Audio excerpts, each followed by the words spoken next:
now for your forewarned weather with Chief Meteorologist Alana Brophy.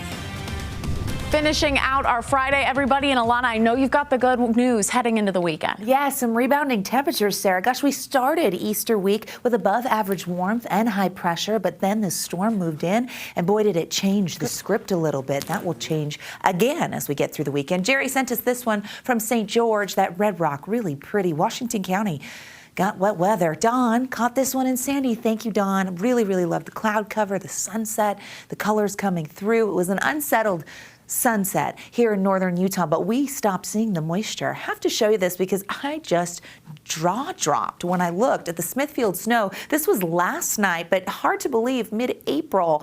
Goodness, thank you, Ted and Tay, for sharing that with us. It just doesn't look like spring snow. No, that looked wintry. As we look at our resorts, they did pretty well. Mountains getting more than a foot at Brighton. Solitude picked up a foot. Close to that at Alta. Park City got 9, and Bryan had reported 4. They have spottier reporting. We anticipate that a lot higher, especially because the southern mountains still underneath a winter weather advisory tonight, expecting another inch or 2. I think Boulder Mountain over towards Grand Staircase will be the big winner. The Tusher's got a lot of snow as well. LaSalle and Abajos, they have their advisory through noon tomorrow, so still dealing with the snow. The clouds streaming through southern Utah, caught on our time-lapse video. A little bit of rain there, a little bit of moisture.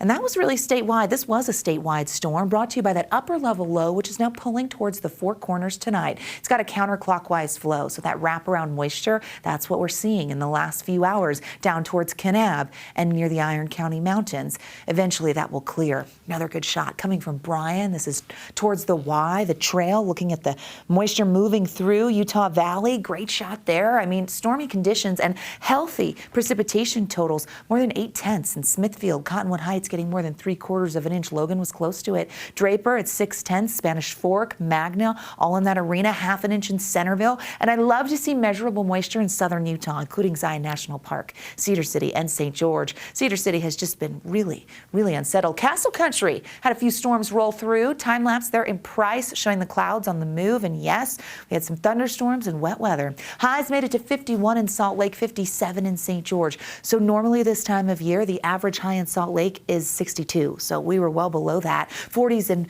50 on the eastern side of the state, 40s for the I-15 corridor. It was a noticeably cooler day, and our northerly flow does that, and we'll manage to continue to do that as we head into tomorrow. Look at those wind speeds, look at those peak gusts there, and you're able to tell that, yeah, it was blustery in places like Cedar City, Moab, Blanding, and that's where the upper level low was, so of course we saw enhanced winds. Here we go on the Futurecast. We're going to watch as that slowly quiets down tonight, and we're going to watch as the low kind of pulls away. We get brief high pressure, but northerly flow for our Saturday. So that high pressure will bring sunshine for tomorrow, but temperatures will remain below average. We get a weak disturbance overnight into Easter Sunday, and that's going to increase cloud cover for the northern half of the state. But it will still be nice with rebounding temperatures and milder conditions. But a front does move through, and now the weather model's accelerating that a little bit. So by the late evening on Easter in northern Utah, yeah, we could see some wet weather.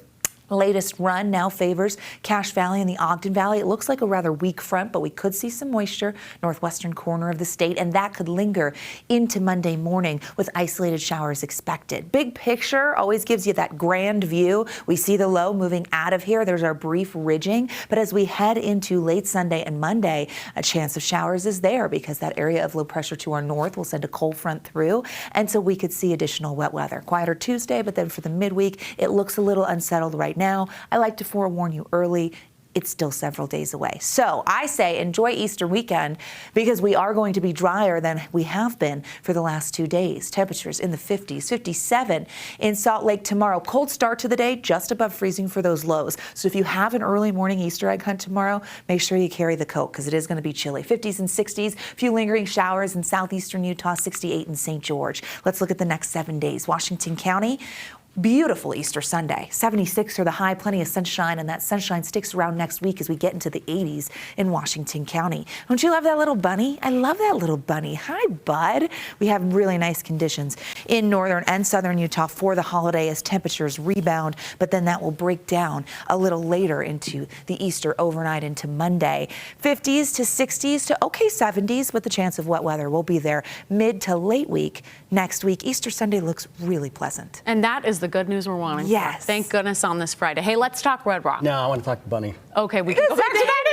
No, it's not as good as the chocolate one. Oh, no, true. Get a chocolate one up there. Okay, where do you We'll bite the chocolate one? This is the question. talked about of the day. this. What? Where do you bite the chocolate? The first bite. Where do you go? Do you start like ears first? Ear. I always go ear. Yeah, Ears. same. Good answer, Wes. Okay.